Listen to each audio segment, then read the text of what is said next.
Olá, pessoal. Hoje nós vamos falar sobre sistemas de acasalamento. Nós já conversamos bastante a respeito das ferramentas disponíveis para a promoção do melhoramento genético. A primeira dessas ferramentas, que já foi trabalhada no nosso curso, é a seleção. Seleção, basicamente, é a escolha dos indivíduos que vão ser os pais da próxima geração. E o segundo conjunto de ferramentas que nós usamos para a promoção do melhoramento genético são os sistemas de acasalamento. Os sistemas de acasalamento, eles representam as estratégias que nós podemos usar para a formação dos casais. E, normalmente, a gente faz isso em 2 passos. O primeiro passo corresponde à seleção dos pais da próxima geração, e o segundo passo, então, os acasalamentos desses indivíduos selecionados. Existem também outras estratégias, outras formas para se combinar essas 2 ferramentas em um passo único, ou seja, a gente combina a seleção e os acasalamentos por meio de uma ferramenta que, pelo menos em uma das publicações, ela é chamada de Mating Selection ou seleção de acasalamento. Com essa ferramenta, nós executamos, né, a seleção e os acasalamentos em um único passo, tá certo? Nós vamos falar um pouco sobre essa ferramenta também em uma próxima aula. Nesse momento, o nosso foco vai ser falar sobre os acasalamentos na forma tradicional, ou seja, após a seleção. Importante a gente considerar que, na maior parte da literatura disponível, os autores tratam dos sistemas de acasalamento de maneira independente do processo de seleção, e muitas implicações dos sistemas que nós vamos discutir hoje, elas são derivadas, elas são provenientes de situações onde não há seleção, o que não é uma situação convencional dentro de um programa de melhoramento.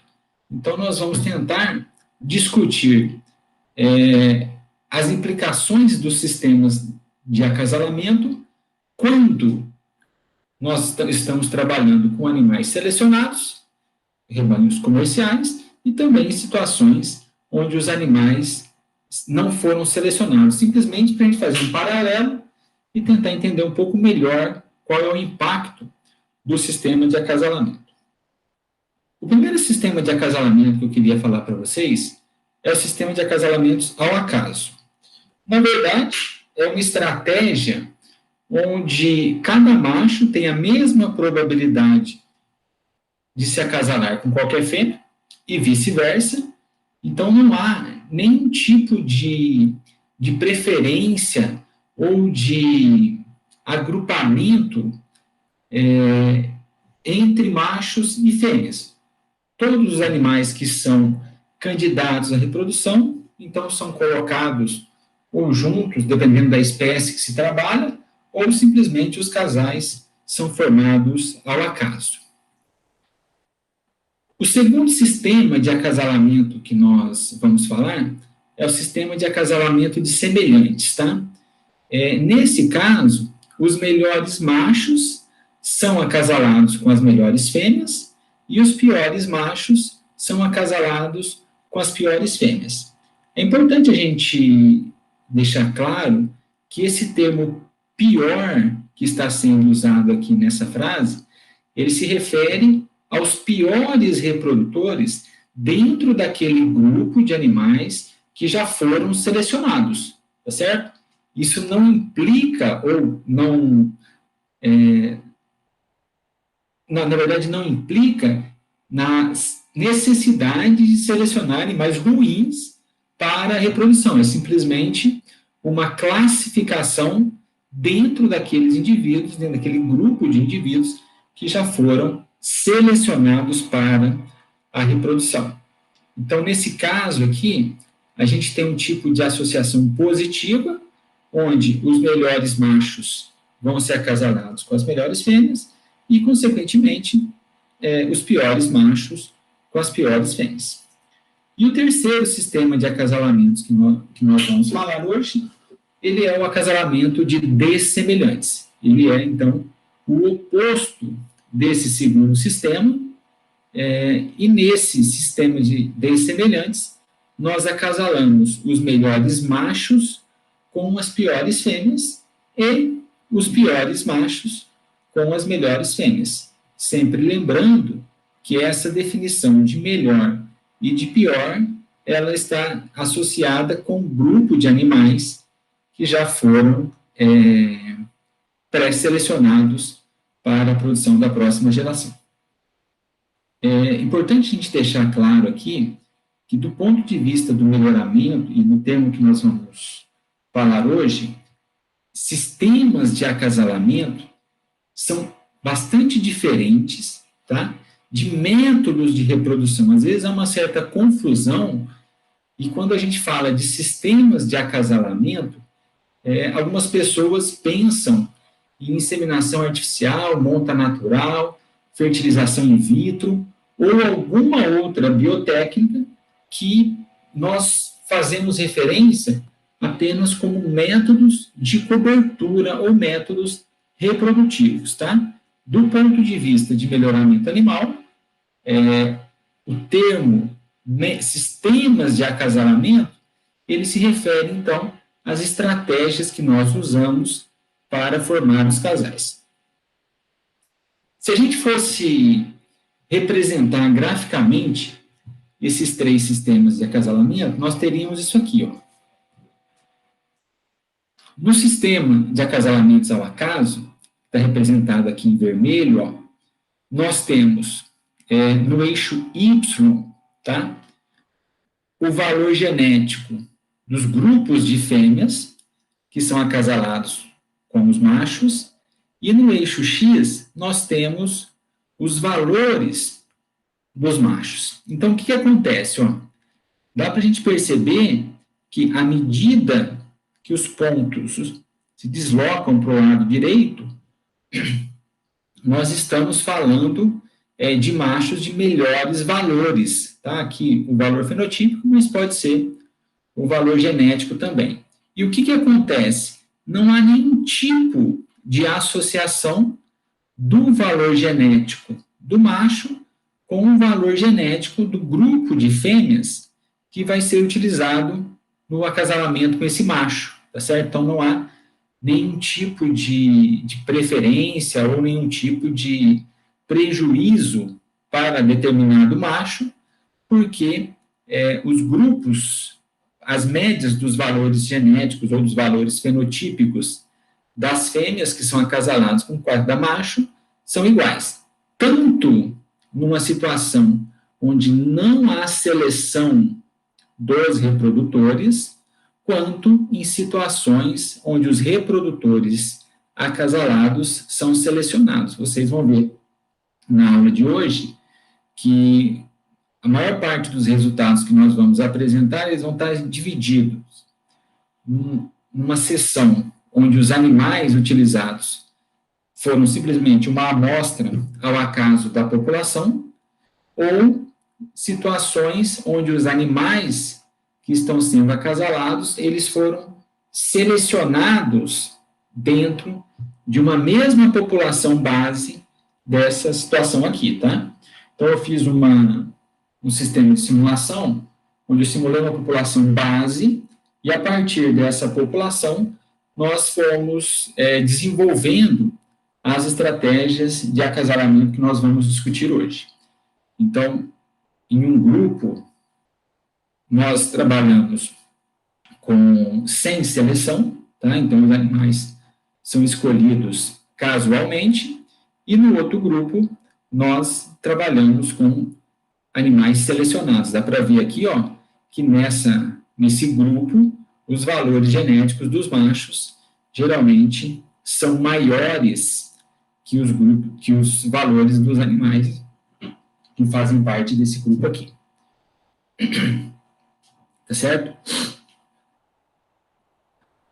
A nossa segunda situação, então, que são os acasalamentos de semelhantes, a gente percebe, que à medida que aumenta o mérito dos machos, também aumenta o mérito das fêmeas que vão ser usadas nos acasalamentos com esses machos.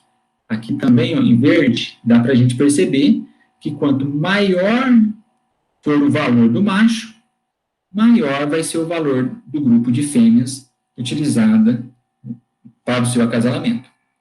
E no sistema de dessemelhantes, a gente tem o oposto. Então, à medida que aumenta o mérito dos machos, diminui a média do grupo, a média do mérito do grupo de fêmeas que vai ser utilizado para acasalamento com esses machos, tanto nessa situação, onde não há nenhum tipo de seleção direcional, quanto nessa situação, onde nós estamos fazendo seleção para aumentar o valor da característica. Apenas para a gente deixar uma situação um pouco mais clara e posicionar vocês com relação aos temas que nós vamos falar agora e nas próximas aulas, então a gente tem aqui uma divisão dos sistemas de acasalamentos, em acasalamentos ao acaso, semelhantes e dessemelhantes. Para a gente definir o que é semelhança, a gente precisa pensar que o fenótipo do indivíduo, ele depende do genótipo e depende dos desvios de ambiente. Então, nós podemos classificar os animais como semelhantes ou com base no seu fenótipo ou com base no seu genótipo. E a mesma coisa aqui nos acasalamentos de dessemelhantes. Nós podemos escolher os casais que são diferentes com base no fenótipo ou com base no genótipo. Nessa aula, nós vamos nos concentrar principalmente na definição de semelhança com base no fenótipo dos indivíduos. Como nós sabemos que o fenótipo é determinado, em parte, pelo genótipo, existe uma certa associação entre esses dois critérios. Essa associação ela é determinada pela heredabilidade da característica, de forma que animais de melhor fenótipo tendem a ter melhores genótipos também, tá? Quando nós formos falar sobre acasalamento de semelhantes com base exclusivamente no genótipo, nós vamos nos referir a um termo específico conhecido como endogamia. E quando nós estivermos fazendo acasalamento de indivíduos dessemelhantes, também com base no genótipo, nós vamos usar termos como cruzamento e exogamia, tá certo? Endogamia e cruzamento não vão ser objeto dessa aula de hoje, mas nós iremos discuti-los nas próximas aulas. Eles são sistemas de acasalamento de semelhantes, quando nós consideramos a semelhança com base no genótipo do indivíduo, e sistemas de acasalamento de dessemelhantes, novamente, quando a gente considera indivíduos que possuem genótipos diferentes. Aqui alguns dados, simplesmente, que nós usamos para fazer as simulações que nós vamos usar hoje, tá? Eu vou usar essas simulações para tentar demonstrar de maneira mais clara como que nós podemos interpretar ou quais são as consequências dos diferentes esquemas de acasalamento. Então, eu simulei uma população base, nessa população a gente define o tamanho, a média da característica, a variância genética aditiva e a variância residual. Nós precisamos definir o critério de seleção, que no caso dos exemplos apresentados hoje, são os valores fenotípicos de uma característica qualquer, o número de reprodutores, machos e fêmeas, e o número de gerações que vão ser desenvolvidas, que vão ser simuladas. A gente define o sistema de acasalamento, se vai ser ao acaso, semelhante ou de semelhantes. No quarto passo, nós selecionamos os pais da próxima geração. Na sequência, a gente realiza os acasalamentos, ou seja, a gente forma os pares. Formados os pares, a gente gera os valores genéticos, os desvios de ambiente e o fenótipo da progênie. Então, aqui é uma definição importante de como que nós definimos o valor genético da progênie. Ele é a média do valor genético dos pais, tá certo? É a média desses dois parâmetros, mais uma parte aqui atribuída à segregação mendeliana. E no caso do desvio ambiental, é simplesmente um desvio aleatório e não correlacionado com o valor genético, que tem média zero e variância igual à variância residual. Só um detalhe, então, esse valor genético do indivíduo, ele é a média do valor genético do seu pai e da sua mãe, tá certo? Então, esses dois elementos aqui, dividido, o somatório desses dois elementos divididos por 2, mais a amostragem mendeliana. Esses passos de 4 a 6 são repetidos ao longo das gerações que nós simulamos, e na sequência a gente calcula algumas estatísticas, alguns parâmetros para ilustrar o que a gente quer falar hoje. Então, vamos lá. Nós vamos trabalhar com duas populações. Uma sem seleção, que vocês vão ver, vai ter o título random, e uma outra com seleção, cujo título vai ser top, porque nós escolhemos sempre os animais de maior valor fenotípico. Com exceção da questão da seleção, os parâmetros são os mesmos para essas duas populações. Então, em cada geração, nós produzimos 2.000 animais, a média da característica na população base é 0, a variância genética aditiva é 25, a variância residual 75, que dá uma característica de heredabilidade 25. O valor fenotípico, então, é o nosso critério de seleção, nesse caso, e também o nosso critério para os acasalamentos. Nós selecionamos em cada geração 40 machos e 80 fêmeas. Esses animais são acasalados para a produção de 2.000 progênies, que é uma estrutura bem próxima do que nós temos no nosso programa de melhoramento genético de tilápias aqui da UFMG. Então, a gente vai usar, então, em cada geração, 40 machos e 80 fêmeas, que dá aí mais ou menos 80 famílias, que é o que nós geralmente trabalhamos no nosso programa aqui. Essas condições que a gente vai discutir, elas são válidas também para outras condições. A gente poderia simular uma população com uma estrutura semelhante de bovinos, onde a gente tem taxas, o número de fêmeas por macho é maior, ou até mesmo para uma outra espécie de peixe, enfim. Esses parâmetros aqui, eles não são determinantes, ou eles não têm uma influência muito grande sobre os resultados que nós vamos discutir hoje. Então, o primeiro gráfico que eu trago para vocês é esse gráfico aqui, onde nós temos as distribuições dos valores genéticos dos animais em cada uma das 20 gerações. Então, o que a gente consegue observar aqui? Ó? Quando os animais, os 40 machos e as 80 fêmeas, são escolhidos ao acaso dentro daquele grupo de 2.000 progênies, o que acontece? A gente não altera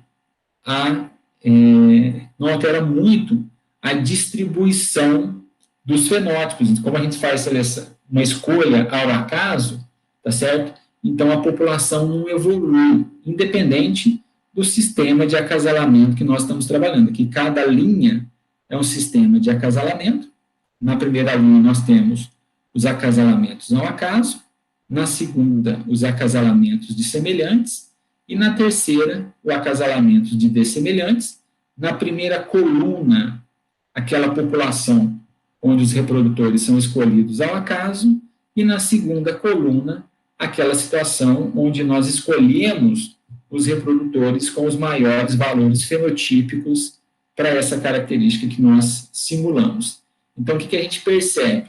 Quando nós fazemos seleção, a cada geração que se passa, a média da característica ela vai se deslocando no sentido da seleção. Então, nesse gráfico, nós temos a distribuição de todos os valores fenotípicos, e nesses outros gráficos aqui, nós temos as médias dos valores fenotípicos, tá certo? Então, enquanto nós escolhemos indivíduos ao acaso, essa mudança na média dos valores fenotípicos é simplesmente um processo aleatório, e essa mudança é muito pequena, tá? Basta a gente prestar atenção na escala da característica. Então, isso aqui é simplesmente uma oscilação causada pelo processo de amostragem, e como é uma população de tamanho relativamente pequeno, é possível que a própria amostragem implique, né, em algumas diferenças aqui que não são significativas do que a gente está discutindo. E aqui, então, nós temos a situação que demonstra o efeito da seleção para aumentar a característica sobre o valor fenotípico médio da progênie em cada uma das 20 gerações simuladas. Então, o que a gente consegue identificar a respeito do processo de seleção e do processo de acasalamento? A seleção altera as distribuições e as médias dos fenótipos, tá certo? A gente consegue ver aqui, ó, que as distribuições vão sempre se deslocando no sentido da seleção, e a média dos fenótipos também vai se deslocando, ela sempre vai aumentando, porque a gente está promovendo seleção para aumentar o valor da característica. E ainda que o efeito do sistema de acasalamento sobre as mudanças nas médias, ou seja, o efeito do sistema de acasalamento sobre essas tendências que nós temos aqui, ele é pequeno, tá certo?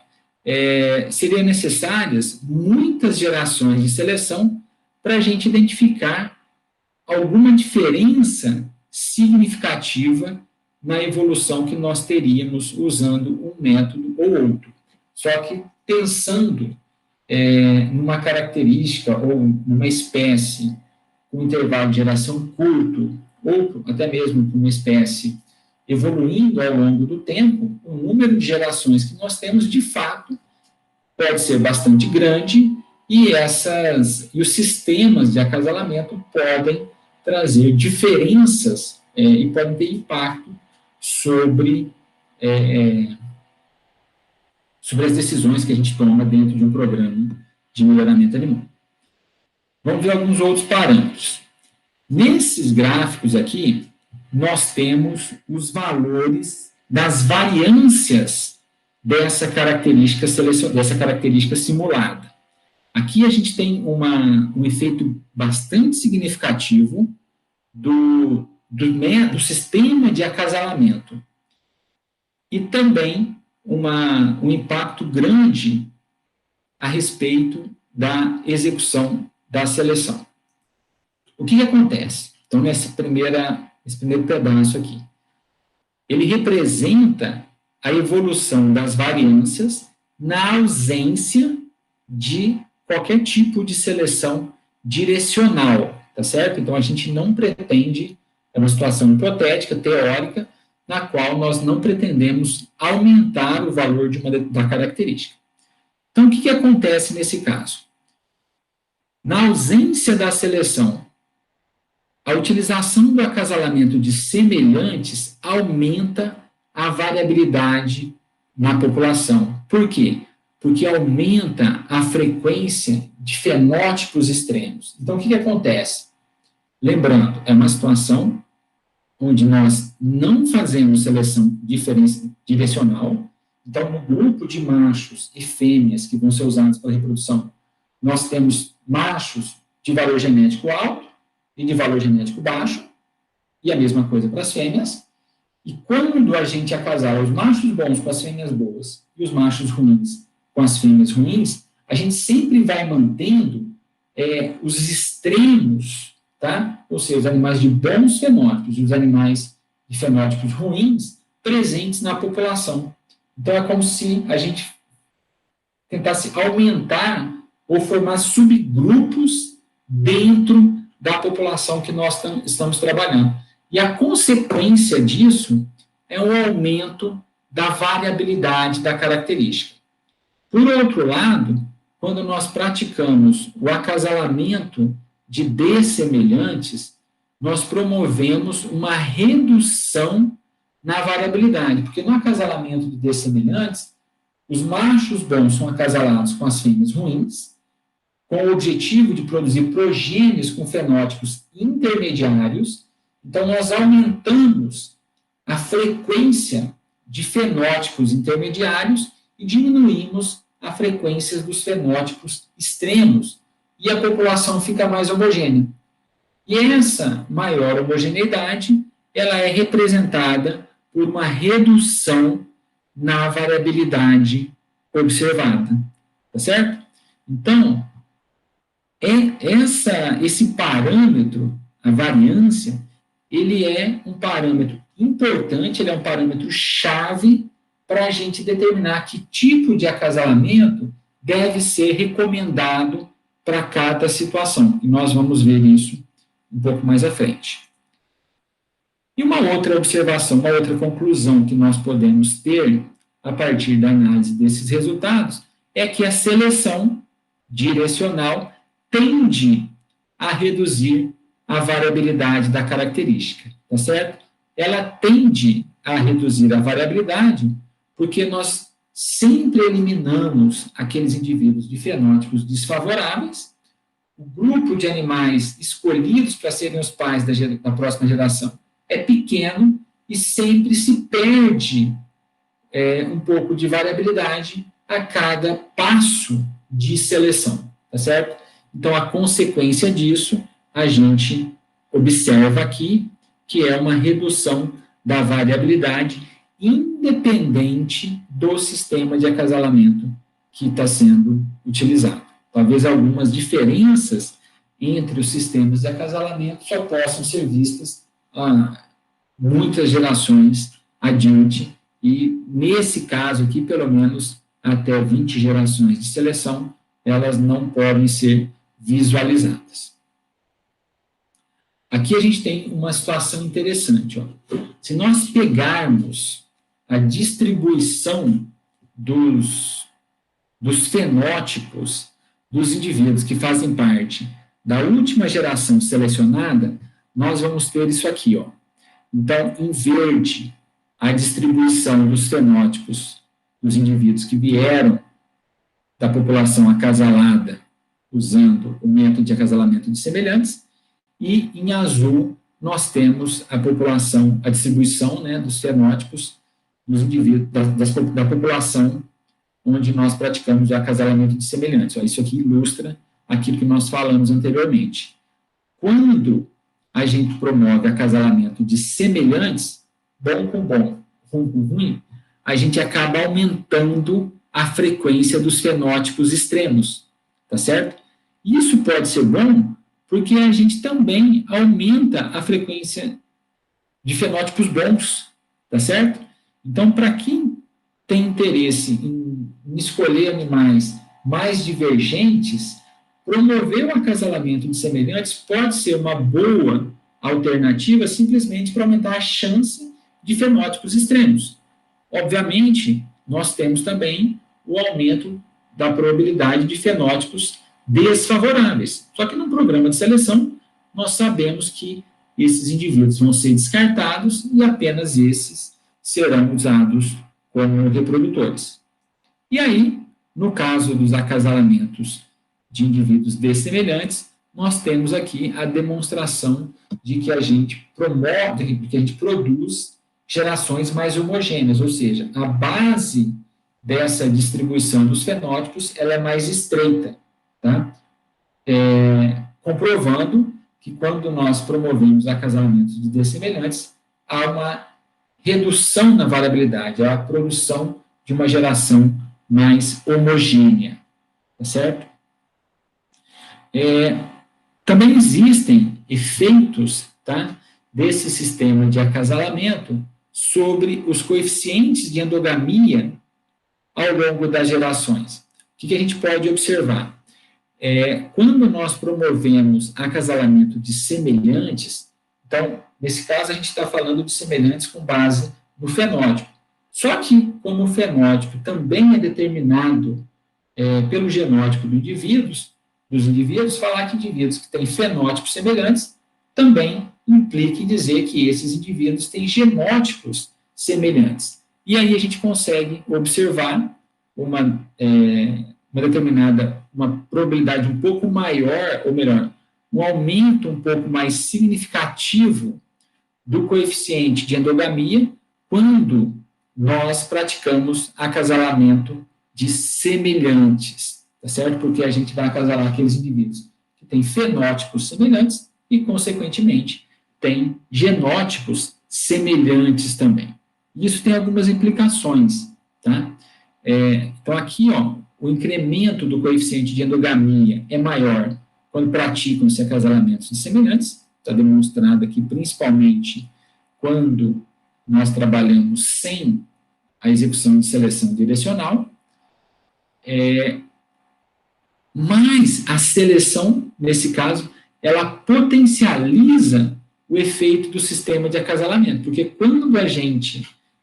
aqui nós temos uma única força agindo para o aumento do coeficiente de endogamia, que é o sistema de acasalamento, e aqui nós temos tanto o sistema de acasalamento quanto a seleção dos indivíduos de maior valor fenotípico. Então, se a gente seleciona indivíduos de maior valor fenotípico, nós selecionamos indivíduos que têm genótipos mais parecidos e mais aparentados entre si, e, consequentemente, o incremento no coeficiente de endogamia pode ser maior quando nós praticamos a seleção direcional. Quando eu uso o termo seleção direcional, simplesmente para me referir a uma situação onde nós estamos promovendo mudança no fenótipo no sentido desejável.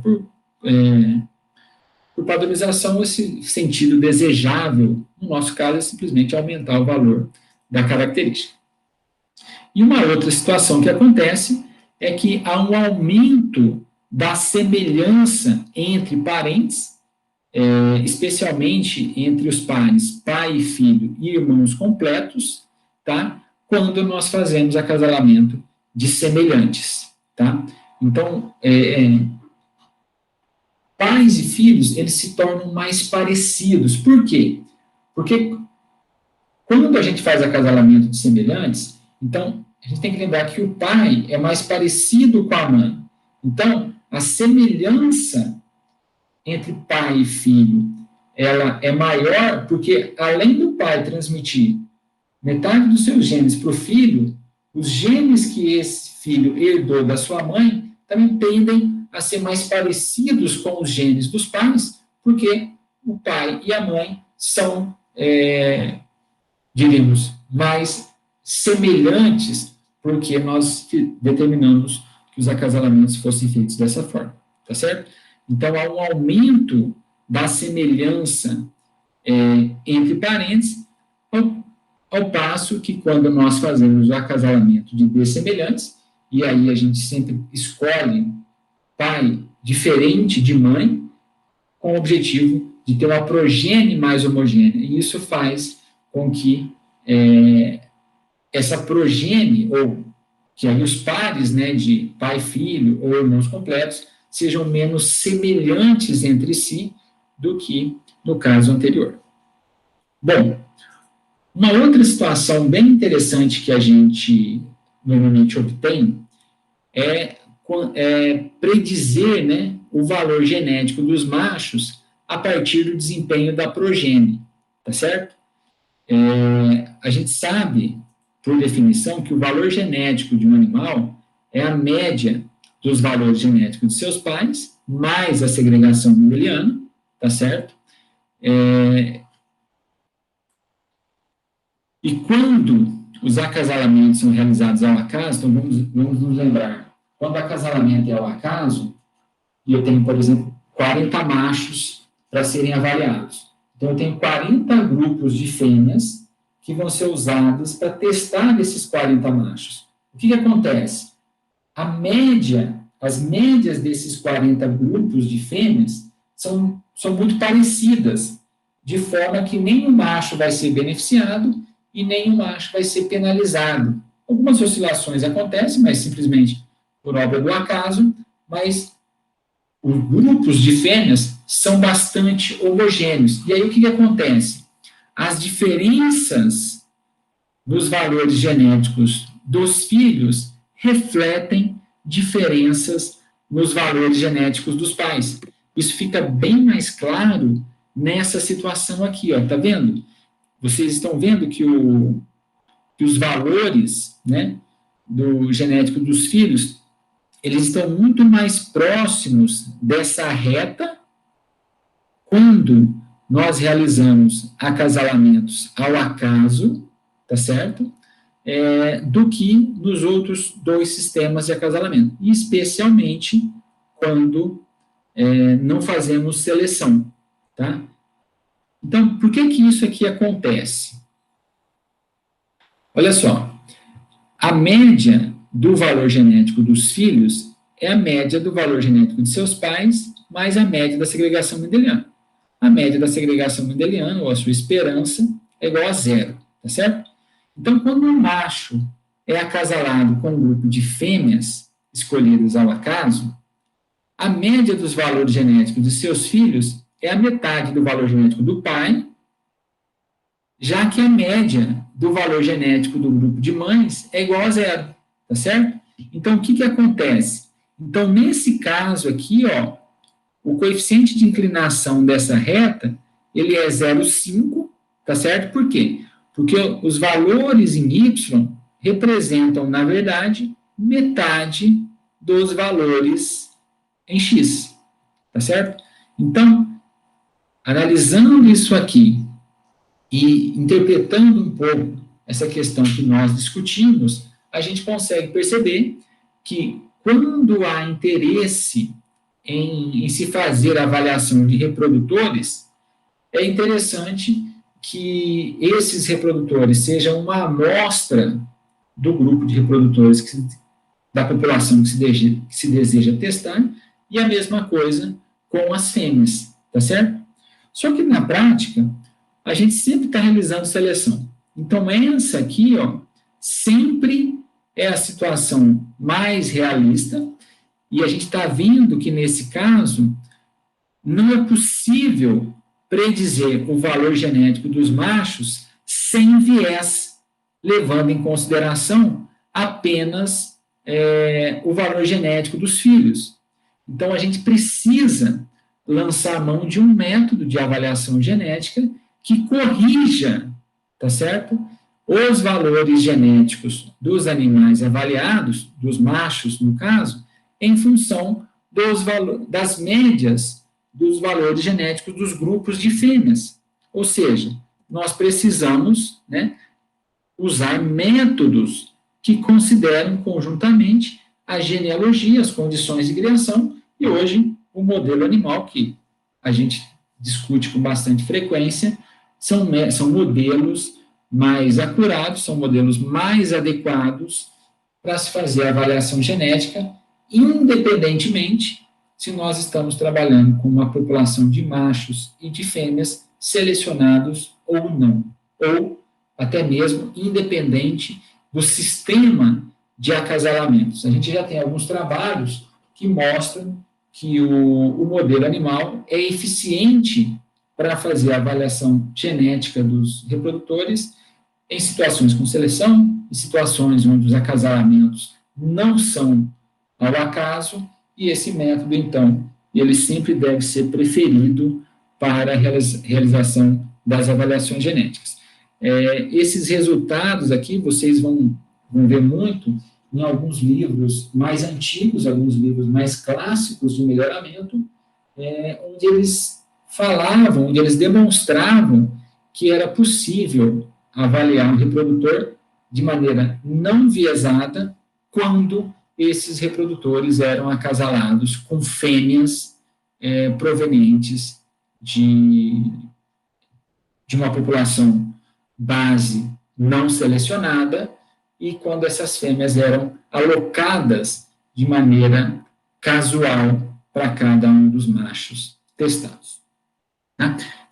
Só alguns cuidados aqui que a gente tem que tomar quando a gente trabalha com simulação é que existem fatores, tá certo, que interferem nos parâmetros e nas interpretações que nós temos, principalmente com resultados parecidos com esses que eu apresentei para vocês.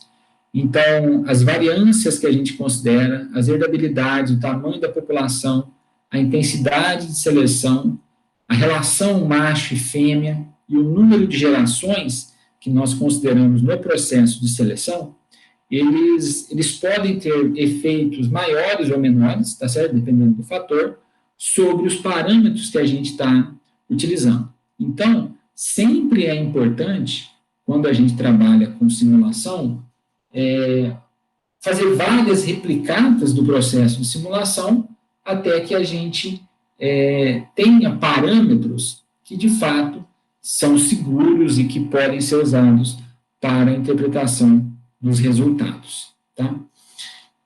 E como que a gente pode usar que recomendações que a gente pode ter para esses sistemas de acasalamento? Bom, os acasalamentos ao acaso, eles podem ser utilizados principalmente quando a gente tem o interesse em manter a variabilidade da população base ou quando a gente tem algum teste de progênie. Independente se a gente for usar um método de avaliação que considere as informações de genealogia, as informações de manejo, é importante a gente tentar manter um acasalamento ao acaso para não beneficiar muito ou não penalizar alguns reprodutores. Então, esse sistema seria interessante. A gente viu que o sistema de acasalamento de semelhantes, ele pode manter ou até aumentar a variabilidade da população. Ele aumenta a frequência de fenótipos extremos, tá certo? Principalmente quando não há seleção, mas mesmo quando a gente está fazendo seleção. Só que aí, por um tempo um pouco maior, a gente pode observar um pouco mais de variabilidade quando a gente promove esse tipo de acasalamento. Então, a gente vai aumentar a frequência dos fenótipos extremos, a gente aumenta a chance de identificação de bons animais e também de animais ruins. No programa de melhoramento, você aproveita os bons e descarta os ruins, tá certo? E aí, o que acontece? Esse sistema, ele pode ser uma boa opção quando a gente trabalha com rebanhos de seleção, com estoques de peixe que são usados para a produção de reprodutores, para outras espécies, a mesma coisa, para bovinos, suínos, enfim. Seria interessante usar esse método de acasalamento nesses rebanhos para a gente sempre tentar aumentar um pouco a variabilidade. A gente sabe que a variabilidade é um elemento fundamental dentro de um programa de melhoramento. E, por outro lado, o sistema de acasalamento, que a gente chama de dessemelhantes, eles também podem ser usados para corrigir alguns defeitos extremos que nós observamos nos indivíduos. Tá? É muito comum a gente usar o termo acasalamento corretivo, onde a gente pega indivíduos extremos, tá certo? Promovemos acasalamentos para que a progênie seja um pouco mais homogênea. Isso é particularmente interessante quando a gente está produzindo animais que vão ser destinados à produção comercial. por exemplo, quando a gente vai produzir alevinos para produtores comerciais, para quem faz engorda. É interessante a gente promover o acasalamento de dessemelhantes para que essa geração dos alevinos seja mais homogênea e facilite o manejo de quem vai trabalhar com esses alevinos. Tá certo? Quanto mais homogêneo for o lote, melhor.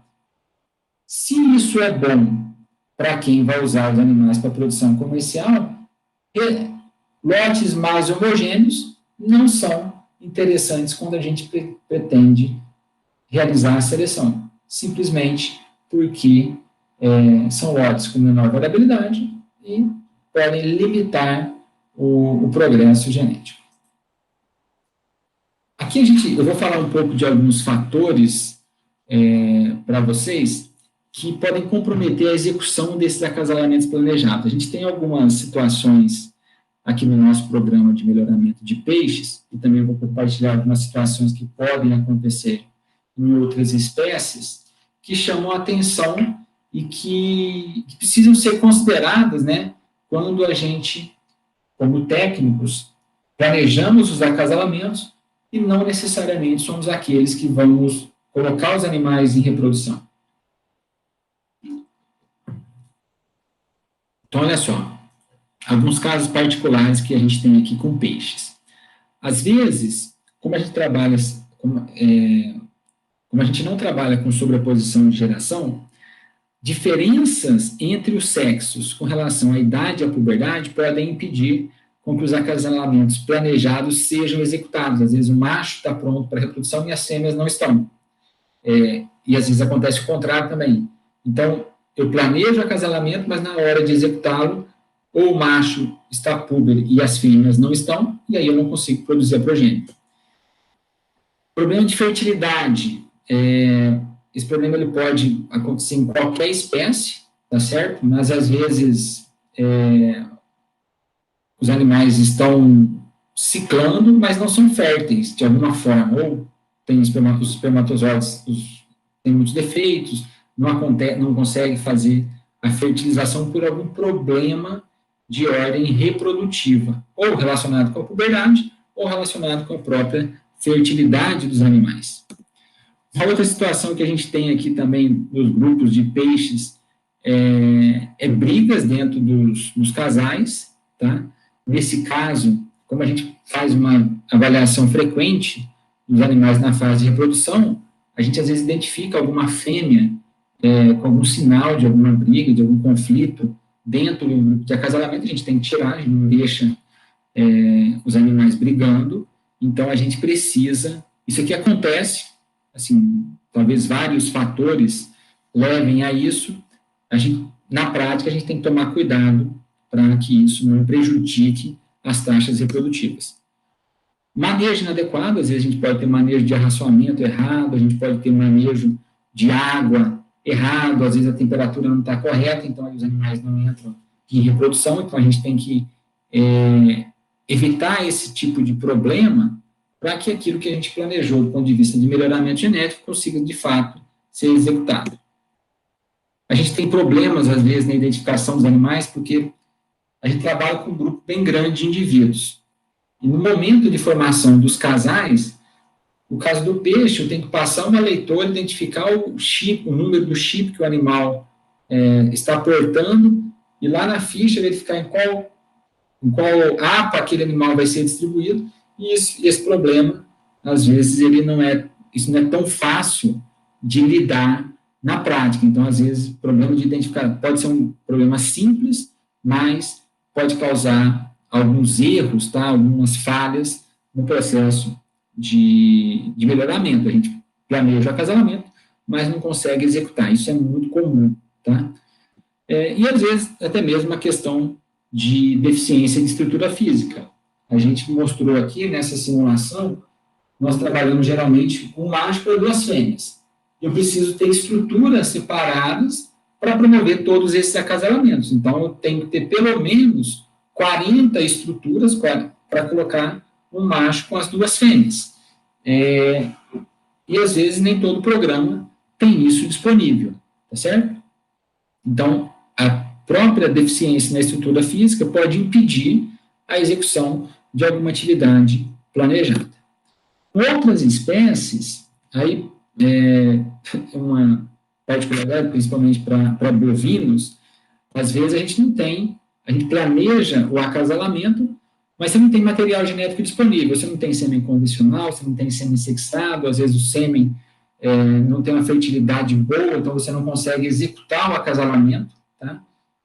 Você planejou, às vezes muita gente quer fazer aquele acasalamento, você não tem sêmen disponível, ou às vezes o sêmen não vem de uma partida muito boa, você tem problema de fertilidade. Então, isso faz com que, na prática, às vezes a gente tente ter pelo menos 2 opções de acasalamento para cada fêmea. Isso, bovino de leite, bovino de corte, pode ser uma estratégia para tentar contornar situações que normalmente acontecem na prática. Eu tenho alguma experiência com situações onde a gente promove os acasalamentos, mas na hora que o pessoal de campo vai executar esses acasalamentos, acontece uma série de problemas.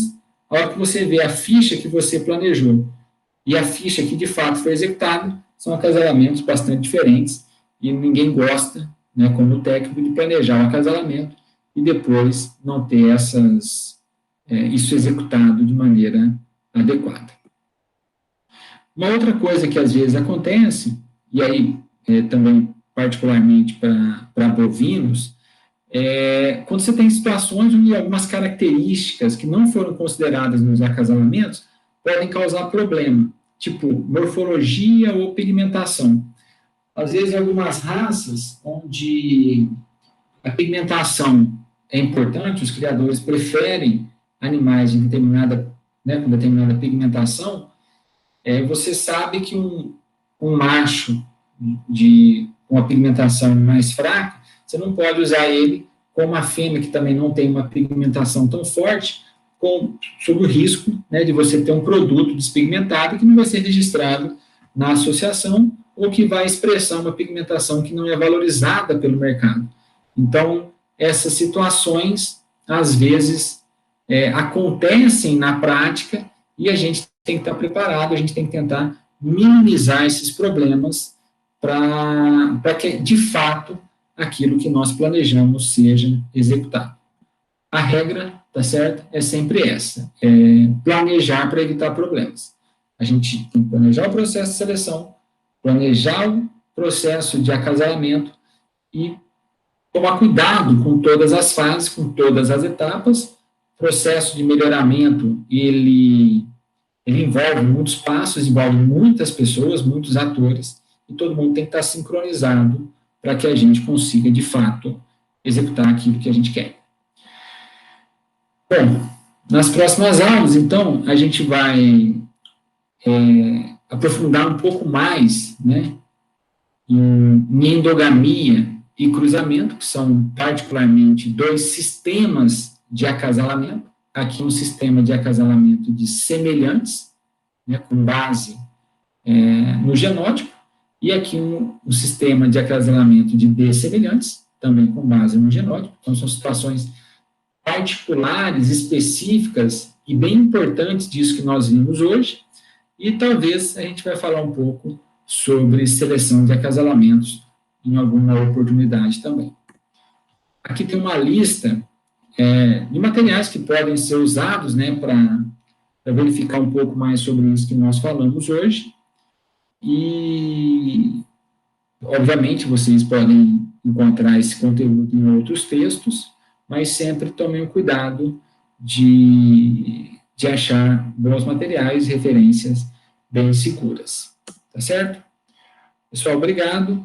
Espero que vocês aproveitem bastante, entendam um pouco daquilo que a gente passou hoje. Se tiverem alguma dúvida, podem entrar em contato. Tá certo? Obrigado.